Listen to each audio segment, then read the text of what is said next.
अगर आप बिहार के विकास के आंकड़ों को ध्यान से देखेंगे तो आपको पता चलेगा कि 1965 तक बिहार देश का बीमारू राज्य नहीं था।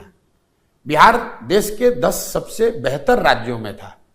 उस समय जो देश की आर्थिक सामाजिक हालात थे उसमें बिहार की स्थिति भी खराब थी, लेकिन देश के दूसरे राज्यों के मुकाबले हम लोग पीछे नहीं थे। 65 के बाद से जो गिरावट शुरू हुई है वो रुकने का नाम नहीं ले रही है।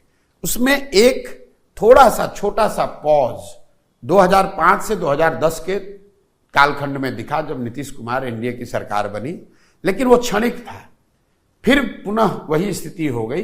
कई लोगों को लगता है कि बिहार गरीब बदहाल इसलिए है कि लालू जी ने इसको बर्बाद कर दिया। मैं आपको आंकड़ों से बता रहा हूं, 1990 में लालू जी जब मुख्यमंत्री बने, 1990 में ही देश का सबसे गरीब और पिछड़ा राज्य बिहार था। 15 साल लालू जी का राज चला, जिसको लोग जंगल राज बताते हैं, तो वो पिछड़ापन और बढ़ा।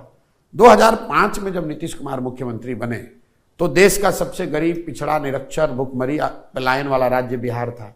और आज करीब करीब 19 वर्षों के नीतीश बाबू के शासन के बाद देश का सबसे गरीब, पिछड़ा राज्य बिहार ही है।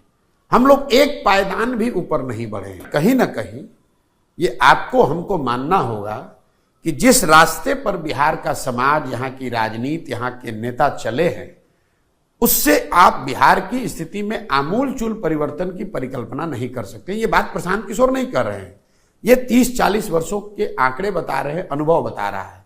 इतनी ह्यूमिलिटी हम लोगों में जरूर होनी चाहिए कि भाई अगर गलत रास्ते पर चल रहे हैं तो रुकें, एक बार उसका आकलन करें और ये समझें कि आखिर दूसरे राज्यों में भी तो भ्रष्टाचार है, दूसरे राज्यों में भी तो ये इसी देश का संविधान है। ऐसा तो नहीं है कि दूसरे राज्यों से गरीबी, भ्रष्टाचार खत्म हो गया है, लेकिन जितनी बदहाली बिहार में है इतनी बदहाली तो देश के किसी हिस्से में नहीं है।